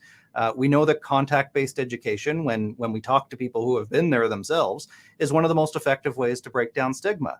So that's why I'm so passionate about storytelling, not because I want everybody to know my story. That was never the point of my TED Talk. It's not the point of my book, even though my publisher put my face on the cover. I asked them not to, but they actually, anyway. But because the point is, it's actually not about me. It's not supposed to be about me. That was never the point. The point is to use myself as a case study to point toward broader issues, to show how these issues manifest, but not in a clinical data numbers way. That stuff is important, but in a human way. What does this really look like? And everybody, I think, can share that kind of story. So I think everybody should. With that being said, I'm curious. You made the comment about how middle-aged men, and I'm 38 right now, and I was diagnosed with severe depression, bipolar 2 disorder at the age of 27, which they said was young. And it's a struggle. There's days I don't want to move, and I know you understand that, and that's why I come on here and do this. I even wore a tie for you today. I saw myself in the reflection. I wore this. I literally put this on because I'm like, I have a TED Talker coming on today. I got to look nice. So, Mark, with all of this going on, is there anything you can connect that maybe you see men are having these statistics, but we're also the ones not talking about it?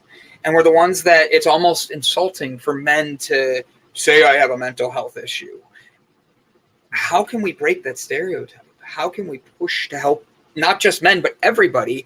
But I'm using men as the analogy because they do have the higher statistics right now. How can we break that? And how can we bring that attention to people in a good way?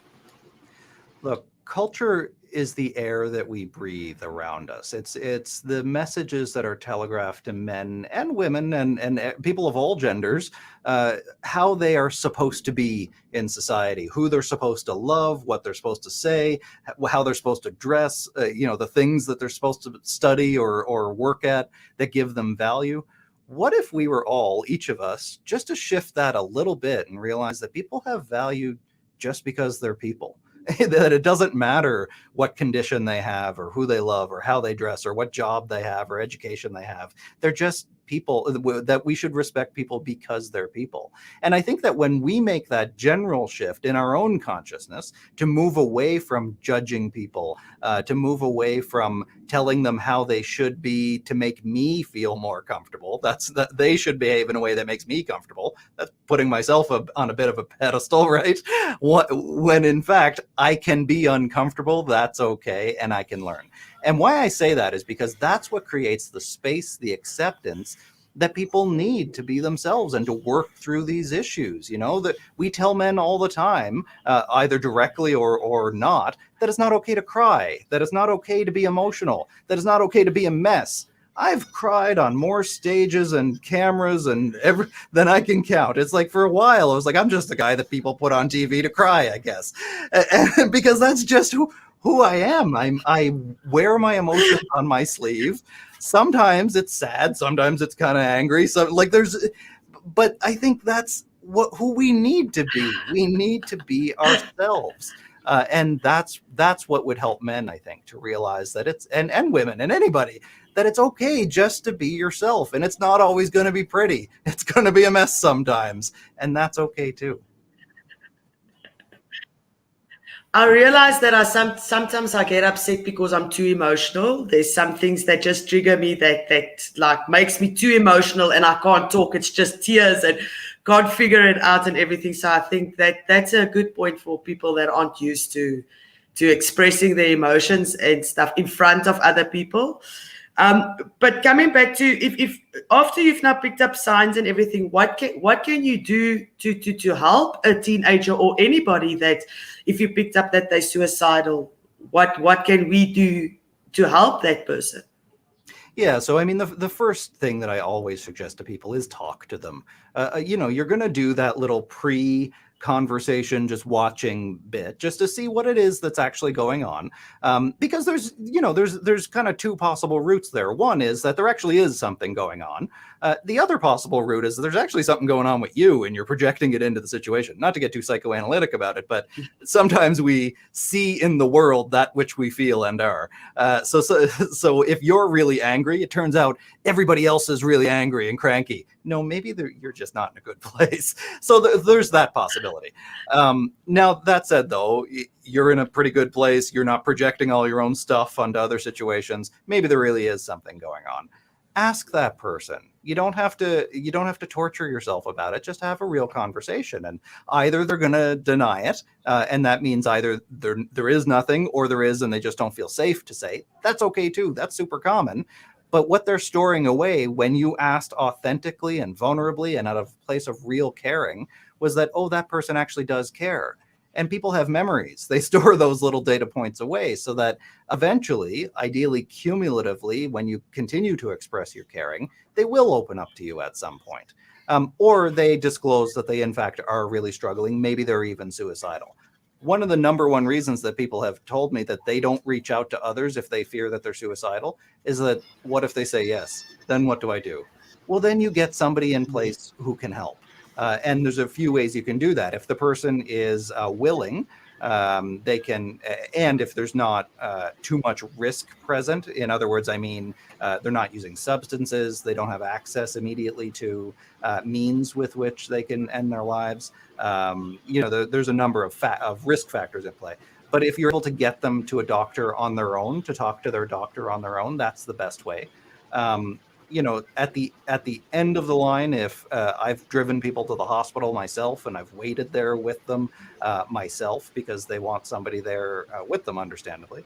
For me, it's a last recourse to call EMS, to call 911. But that said, it's always on the table for me too. There are some people who will tell you never ever call 911 because the situation can go sideways, right? Especially if it's a marginalized or racialized population or individual rather, that could become a dangerous situation really quickly.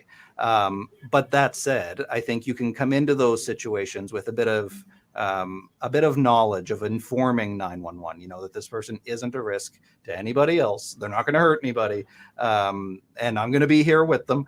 That can be a way to support that person through it. But look, most people don't like having someone call 911 on them if they're suicidal. It's a traumatic experience, actually. But that said, I'd rather have somebody mad at me and alive than dead. So that's kind of sometimes you get down to that level of granularity. Working as a clinician and even just as a friend and of people who have been suicidal, it takes a lot for me to get to that end stage. Most people actually do want help, but they want to be helped in a way that really resonates with them and that connects with them. So I guess long story short, you only really know that by having a conversation with them and by letting them know that you're not there to fix their problems, but you are in their corner. You're on their side and you're willing to help them find out the resources that will be best for them. Through the years, there was a lot of suicide. In my family, not my family, my son's father's mother and her daughter committed suicide, and she killed her baby with her when she committed suicide, the daughter. So, and they always, or not they, people say that if people talk about suicide, then they're not going to do it. How true is that? Because I've heard that statement quite often when they say if people talk about suicide a lot, then it's just trying to get attention because people that want to commit suicide do not talk about it. How true is that? That's not true at all. The old quote, if somebody tells you who they are, believe them. I think that applies here too. If somebody's talking about suicide, it means it's on their mind. And it means that there's something happening. They might not be, an experienced clinician will be able to do a proper risk analysis to see, is this person trying to get their needs met? And this is the only way they've learned how to do it. Sometimes that's the case, yes. Sometimes the risk isn't immediate, but the vast majority of people aren't qualified to make that kind of determination. So if somebody says that person isn't going to kill themselves, even though they're talking about it, my next question is, well, what the hell qualifications do you have to say that? Because you're not a doctor, you're not a psychologist, what do you know? Instead, maybe, just maybe, you're actually being a bit stigmatizing against that person. So I would take every risk of suicide seriously. You would want to have a conversation with that person to assess that risk and go through the very same process. They should absolutely talk to a professional to determine what the level of risk there is. And that's a good reminder for others that we shouldn't talk casually about something like suicide. This isn't a thought police or PC thing, or it's just that it actually clouds the way that we help other people if we have lots of people joking about suicide, diminishing it as a not serious issue. That clouds, I think, our efforts to help people who are really suicidal. So I think always take suicide seriously and offer help to that person in the best way that you know how. I like Stuart's comment right here. Thank you for that, Mark. It says, my personal long-term depression and isolation led to lengthening and deepening psychosis. Finding understanding in others and contentment in life saved me. And I think that's very well said. With that being said, though, there's a lot of happening, especially around the world with COVID, and people are we just got through a lockdown, and the news still has a lot of things coming out that is almost fear-based. And I don't want to say it like that, but there's a lot of people who are still very scared that we're going to get locked down again and all that. Mm-hmm. Mental health is on the rise. Mark, what would be something we could tell people to help with when they start to have these mental health issues start to kick in, the depression, the anxiety? what would your advice be to them for not letting themselves fall into that trap? Yeah. I've been thinking about this a lot lately. I've been playing around with this idea in my mind, both in my mindfulness meditations and just theoretically. And it's this idea that you are not your circumstances, that sometimes we get so, our core identity gets so diffused or so permeable that we seem to forget where we end and the rest of the world begins. And that's not to say the pandemic isn't hard. It's certainly wearing on me and everybody else, of course, it's difficult. It's objectively a difficult circumstance. But it doesn't take away that core self inside me, the me that I know who I am, and that all the other circumstances, the environment around me, the events that happen to me, that's all just other stuff. So I think that that's what helps me personally to remain resilient, is remaining in touch with that core me that I know that I am inside, and that I know that it doesn't matter where I am or what's happening, or some situations are going to be more challenging than others. There's no question. But at the end of the day, I still have a firm grasp of my core self.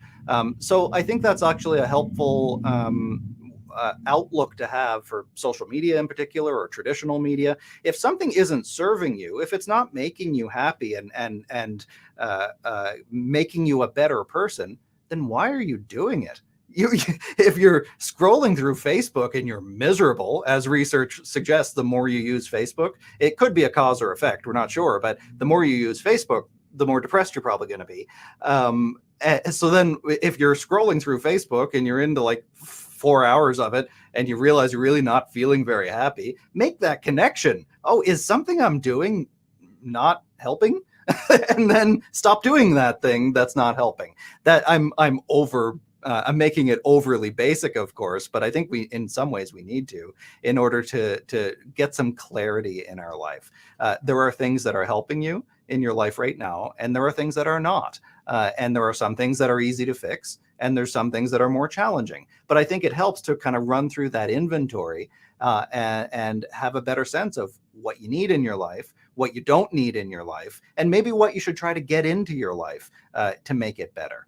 And that's where coping skills come in, learning more about yourself, having more skills and tools in your tool belt to keep yourself resilient. At the end of the day, we've seen people thrive in the most challenging circumstances.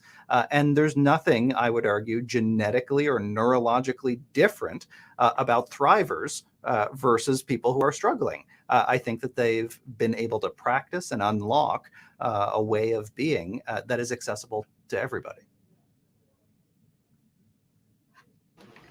Mark, with mental illness, often you see undiagnosed mental illness playing into the suicide situations.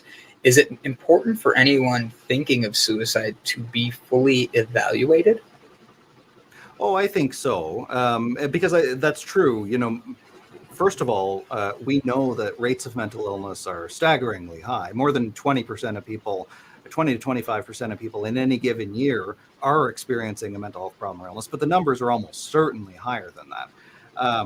So we know that people are dying. More than 40,000 Americans every year, in fact, are dying by suicide. And a good chunk of them may not have been diagnosed, even though they probably were dealing with something. So I think the first step is paying attention to yourself, having better contact with yourself. This comes back to that idea of having a sense of your core self. And then noticing what you're feeling, noticing what you're thinking, just keeping kind of a passive inventory of it. And if thoughts of suicide happen to be entering into that equation, that's okay. We don't have to judge ourselves for that. We don't have to say it's bad or wrong or run from it, even though it's scary. But we can say, that might be an issue. I should probably deal with this. And then we can, if you have access to healthcare that gives you access to doctors, psychologists, that would be my first step. Talk to your family doctor, reach out to a therapist. Certainly one of the benefits of the pandemic, that sounds strange to say, but that it's really elaborated the virtual healthcare space in a way that we just didn't have 2 years ago, not to the same degree. So you can get access to a therapist now, if you have the money, of course, or benefits, pretty easily through a variety of platforms. Be a good consumer, though, of mental health care providers. Not every mental health care provider is the same. When I go back in for tune-up therapy every now and then, which I've always done for most of my life, I interview 3 to 5 therapists. Most of them will do your initial session for free. You sit down, chat with them, get a sense of what it feels like. Is this going to work? You want somebody who can challenge you, but do it in a supportive and connected way. And all the time, it's like I could sit down with a therapist and realize, yeah, no, this isn't going to work. This isn't right. This doesn't feel good. But sometimes it just really gels. So I think you need to be an active, conscious consumer of mental health care services, because at the end of the day, you're taking care of yourself. Nobody else is going to do the work for you, but you can get supports and people in place who can help you do that work yourself. That was what I just wanted to ask, because I think a lot of people that also want to commit suicide or has suicidal thoughts don't have anybody to talk to. So who can that people reach out to? I mean, because you don't want to be judged. That is one main thing. You don't want to be judged. So who can they reach out to? Yeah, this is a good question. Now, I do want to make just one small point here. Now, it's the most common way, unquestionably, to talk about suicide to say commit suicide. I mentioned in my TED talk, though, and I've been talking for several years about the fact that that's probably not the most. It's not the most accurate way to talk about dying by suicide, which you'll notice I'll say dying by suicide rather than commit suicide. And that's because suicide isn't a crime in most jurisdictions. It's been decriminalized. Here in Canada, it was removed from the criminal code in the 70s, and in most jurisdictions across the US as well. And by far the most common connotation of the word commit is to commit murder, commit rape, commit arson. So I think we move away from that language just for the reason of letting people know that when they're suicidal, it's a health care issue. It's a health concern, not a criminal one. So I just wanted to make that point that most people say it the way that you did, but we try to change that. Thank you. I got off on that tangent. You're going to have to remind me what your actual question was. For people that get that thoughts and don't have anybody, because a lot of people that get that thoughts don't have people or a support system, where can they go? What can they do? Yeah. So look, recognizing it in yourself is sometimes it's the most important, but it sometimes is the most difficult thing to do. Often I found this with myself and with others, that a lot of other people actually notice first before you do, because you're so, there's this idea in psychotherapy that if you're too close to somebody or to an issue, that you're not objective, so you can't see it. You're pretty close to yourself. Even if you don't like yourself, you're pretty close to yourself. So sometimes it's hard to see what's going on in yourself. So the first step sometimes is to rely on or to listen to others. If other people are telling you, and it's not just one person maybe who you have a difficult relationship with anyway, but if a few people have said, hey, maybe there's something going on here. Are you okay? Do you seem that can help us to recognize that something might be going on. Then for the step of actually reaching out, that's when it's important to get a sense of what are your resources. Do you have the cash, to be frank, to reach out for help, depending on your jurisdictions. Even here in Canada, where we have partially universal healthcare, mental health care, generally speaking, when it comes to therapists, isn't covered. So you still need money. If you do need money, do you have benefits? And what do those benefits look like through your employer? Is it a healthcare benefit, or are there ancillary benefits like employee and family assistance programs, for example, or other kinds of benefits that can help?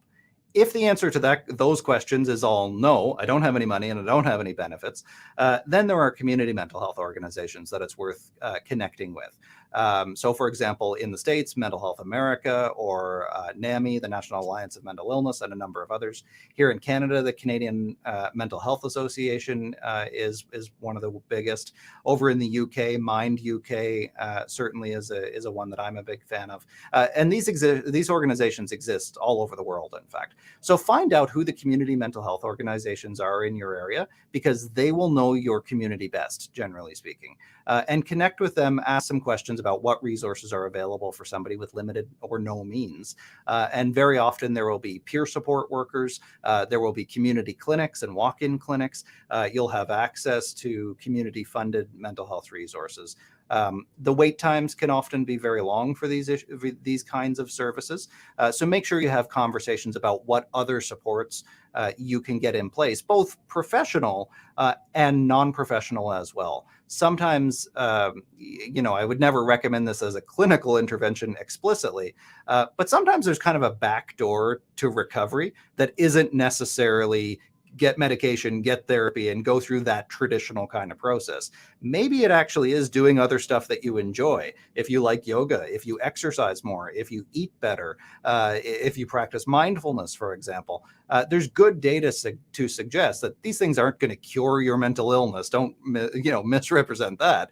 But chances are, if you eat better, you exercise, you do more things you love, you're more socially connected with people in teams or volunteering. If you do these things, it probably is going to improve your well-being in some way. So make sure that you realize that talk to your doctor is good advice, and you should do that, but it's not going to fix all your problems for you. That there are other things that are often free that you can do to improve your mental health. I love that you phrased it like that, like for real. You don't have to give me much here, and you give me an inch and I'll take a mile. I'll just go on and on and on. So if you want to cut me off at any point, go ahead. No, you're phenomenal. Like, I'm loving what you're saying. I actually am going to take my question I wrote. I have 3 questions here that I'm going to make into one. And while you're answering, I'm going to bring your book up and your website for everybody to see and know that they're going. Your TED Talk, I've put a few times. I want people to go watch it because it really is amazing. You did a great job. And you talk about such a heavy topic with an open heart. You're vulnerable. And I thank you. Affordability, employee and benefits, your community. People sometimes don't realize that, like, our community around us, the minute my dad, since I can use myself as an example, says, "Oh, you're fine," it's like, just go, you need to get over it and stuff. And they don't understand. Right. Connecting with your community sometimes is the best way. Like, that volunteering makes you see that, wow, I really don't have it as bad as I want. If you can't afford a therapist, I think Jessica Dugas asked a phenomenal question here where she says, how do you feel about those virtual on-call therapists, such as companies like BetterHealth? I personally, I noticed when I went to my therapist once a month, I noticed when COVID hit and we switched to phone calls, that the energy completely switched with my therapist. And I started to have to find another one because of the fact that it became more political than it should be when you're going to therapy, right? And it's like, there's so many other triggers going on. We don't need that in our therapy. How do you find that if you're not able to afford it and you're nervous about the community because social anxieties kick in every now and then, and the people around you maybe aren't lifting? How do you find that, even if it is connecting through an online place? How do you recommend us finding it for people who are hurting and maybe don't have that support? Yeah, so I think you've raised a couple of important issues here brought together. I want to deal with the on-call therapy one that your viewer mentioned first, because this is very current for me. I got into an argument on Twitter a few weeks ago, actually, about just this issue. And, do you still have me? There's something happening on the screen. Oh, you're pulling out my book. Gotcha. But the on-call therapy piece. So look, these companies, I believe for the most part, were founded and are built around a profit model. I think we've come to a level of mental health awareness now, of pop mental health awareness, where you got celebrities talking about it. And this has been building for 5-10 years now, 10 years probably. You got lots of celebrities speaking openly about it. There's charities. It's kind of the cause du jour. It's very popular now to talk about mental health. So as a result, capitalists, corporate America is going to try to capitalize on that. They're going to create companies to profit from it. And that there's absolutely a piece of that in these companies. That said, I think that they have actually tapped into a necessary lacking piece in the mental health care system, which is that sometimes people need to be very closely scaffolded in terms of their recovery. And what I mean by that is that I would argue recovery from the vast majority of mental health problems and illnesses, there are some exceptions, it's learning based. It's relearning new skills. It's relearning new attachments, to a degree processing past traumas and issues.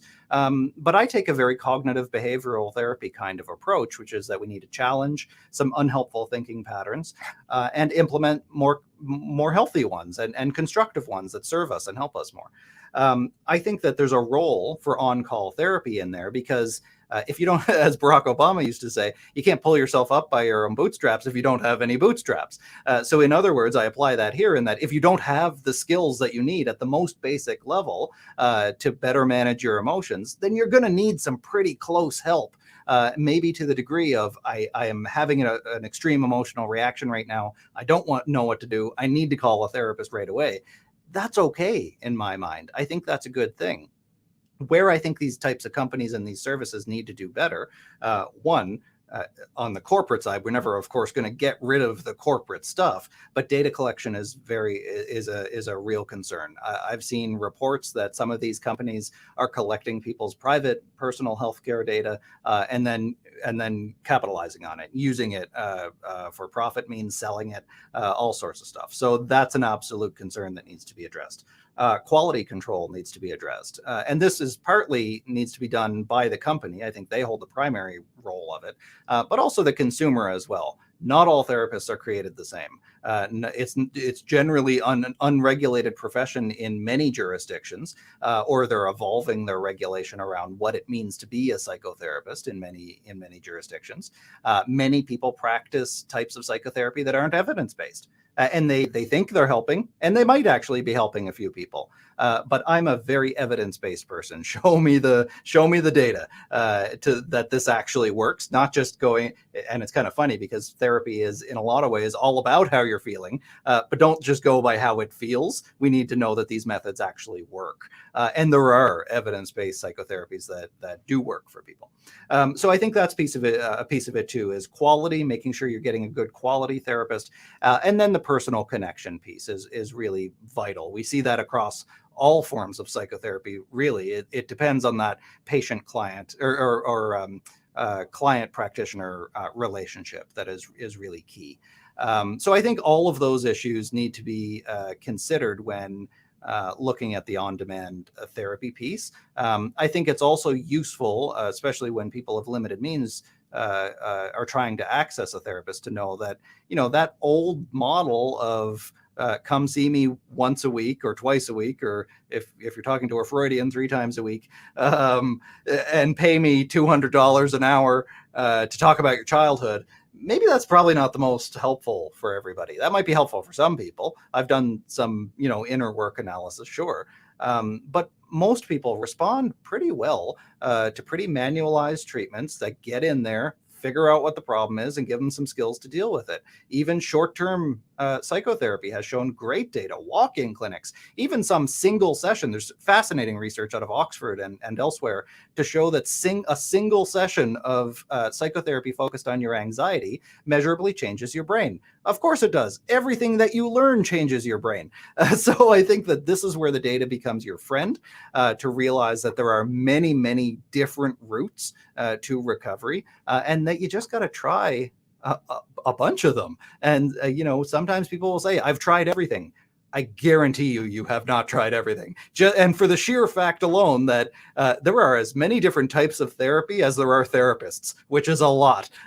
So I think that you need to keep trying. You need to build that resilience. You need to advocate for yourself and what you need, be willing to challenge yourself, and try everything. Mark, I just have to say, you have come in with such a wealth of knowledge on this. I love how you're bringing this up. My last question, and Ilse, if you have one more, we'll do one more before we do our goodbyes. My last question would be modern medicine, Western medicine and all that. We're seeing a big change in people adapting to more natural sides and seeing things. How are your thoughts on that with the changes that are coming? California, Michigan have legalized psilocybin. There's other states that are doing the same thing now and starting to see why this is big for mental health. What are your feelings on people being able to look into different directions like that and maybe not want to dive into the pharmaceutical, but dive into the natural? What are your feelings on that? Yeah, so I mean, I have a lot of. We could do a whole other episode on this. Like on most issues, you've noticed, I can talk a lot about them. So I have two, and I don't think they're conflicting because that's how I've rationalized it. I don't think they're conflicting positions on this. One, be careful of woo. Go out there. A lot of people are going to try to sell you a lot of stuff. They're going to make you a lot of promises. This will change your life. This will make you feel good about yourself. This will make you not hate yourself. Wouldn't that be nice? But there's a lot of gimmicks out there. And there's a lot of stuff that is not evidence-based. So be a critical consumer. Ask for that person's or that program's credentials. Ask for the ideally double-blind randomized control trials to show that it actually works and that it's not just somebody who has an idea about something. So look for that stuff for sure. The other side of it, though, is that the traditional Western medical model is always evolving and changing. But this idea that if you just take your antidepressant and you're going to get better, it actually doesn't work. In fact, for most people, antidepressants don't work for everybody. For some people, they make them a lot worse. So this is not the cut and dry kind of situation. And I don't think I've ever talked about this in an interview before, but I've had depression virtually all of my adult life for sure, for more than half of my entire life. And psilocybin changed my life. When I finally started experimenting in a very informal way with that, it expanded my mind in such a way that I was able to see beyond myself, literally in the course of a trip, but then later on too. I think it just fundamentally changed my health permanently, it feels like.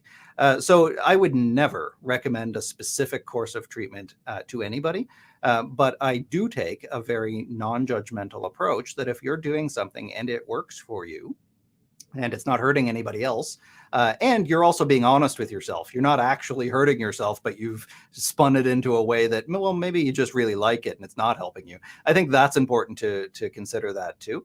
But, I think if it helps you and doesn't hurt anybody, then who am I to judge? Do you think that cannabis can help for mental health, in your personal opinion, that it can help with mental health and issues related to suicide? This is going to be, I guess I do have a lot of controversial opinions, but this is going to be one of them. I actually don't think it's particularly helpful. And that is very much against the grain because I know that people in my social circles, certainly the broader cultural narrative is the benefits of cannabis. I think it's been commercialized to such a degree here in Canada where it's been legalized. There's pot stores on every corner in Toronto where I'm located. I think it's socially much more acceptable now. The research, the data, is still a little bit behind. I think that if you see data that says that cannabis will make your anxiety worse, for example, well, a lot of the research isn't yet discriminating between different types of cannabis, for example, different strains, different levels, certainly, of THC and other chemicals therein. So I don't think the research is as high quality yet as we need, but there is a solid connection between cannabis use and as an epigenetic factor that might trigger psychosis, for example. There's a solid connection between cannabis and schizophrenia and psychosis. So I think these issues need to be critically considered. And if you're a big cannabis supporter, that's fine, but don't disregard the research that challenges your opinion either. I think that's key. Don't just go all in on something and uncritically consume it. Correct. And I think that life's a balance. I love how you phrase that because if you are all on one or the other, it's just like being all or one and another in a political party. You're not hearing both sides. There needs to be a lot more research done to see benefits from strains to how much THC a person gets. I like how you phrase that, Mark. So I just want to mention on that too and it's the last thing I'll say. I'll promise. Sure, Mark. But I think it's also important to consider, behavior is information. Why do Yes. people do what they do? Why do you feel you need to use cannabis in order to feel better? And that question alone, I think, is incredibly instructive. Well, because I'm so anxious and I don't like that feeling, and the anxiety, and it makes the anxiety go away. Okay, that's fine. I'm glad that it helps. But maybe we should do some work to figure out what's causing the anxiety, and maybe we can learn some other coping mechanisms that you don't need something to help you. Maybe the answer is just, I really like it. Okay, that's fine too. That's a different issue. So I think we need to be able to have those conversations and understand why people are doing what they do, not Yes. just that they do it. Yes, I think that's phenomenally said. Like, that's very, you had me applauding even though I was on mute earlier. So I'm going to bring Jessica back in, and the way we actually end each show is, there we go. Now it's on the right one. The way we end each show is we speak positivity to everybody. That could be your favorite quote. That could be a favorite song lyric. That could be confessing your love to Jessica Dugas. Whatever you choose to do, I understand. What we'll do is I'm actually going to go first, so you see an example. Then Ilse, then Jessica, and then you. Dang it, I'm backwards on all of them. So that way you see how it goes and how easy this is, but it's speaking positivity to everybody to help them get through their day or end their day as Ilse's day is doing. So guys, today has been incredible. From Jessica Dugas coming in, giving us a breakthrough moment, to Brett Gordon being in the background, just starting crap like he does. We're very lucky to have the community that we have of people sitting here communicating and then coming out with guests like Mark, who talk about these heavy topics. Do not hesitate to reach out to him, connect with his stuff, look at his TED Talk, but most of all, here are the words he was saying about how you don't need to live your life right at that barrier of getting mad. You don't need to, or getting upset. You need to be able to find those around you that are building you up, even when you're uncomfortable. And most importantly, learning how to know you and what your boundaries are. Mark came in with a wealth of knowledge. I see his book on Amazon.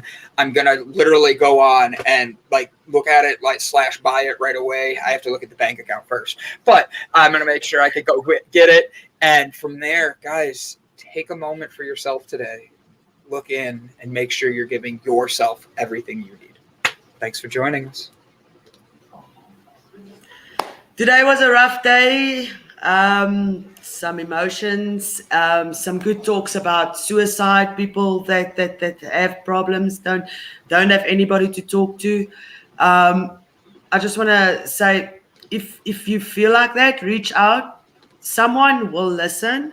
And then I've got a quote here that just fell into my lap at the right time, right place. It says, "Silence make the real conversations between friends, not the saying, but the never needing to say that counts." I hope you guys have a wonderful day. It has been so amazing being back on the show today. I wanted to share something really quickly about I made a social media post yesterday about when I was in the midst of being really sick about a month ago. And I said to myself something that I had a fleeting thought that really scared me. I said, would it matter if I was able to push through and put on this event? Would it even matter? Would people find a way to support the organizations that I had a desire to support, that I'm passionate about, even if the event could go on? And the truth is that life will go on, but you could be that one person that makes a difference. You could be one thing that you do could change someone's mindset, could change their world. You could be, you are a person that can make a difference no matter what's going on in your world. And I echo what Ilse said of reaching out and just talking to someone, because you can make a difference, but you have to be here to do it. I just thank you guys for allowing me back on the show today. It's been a blast.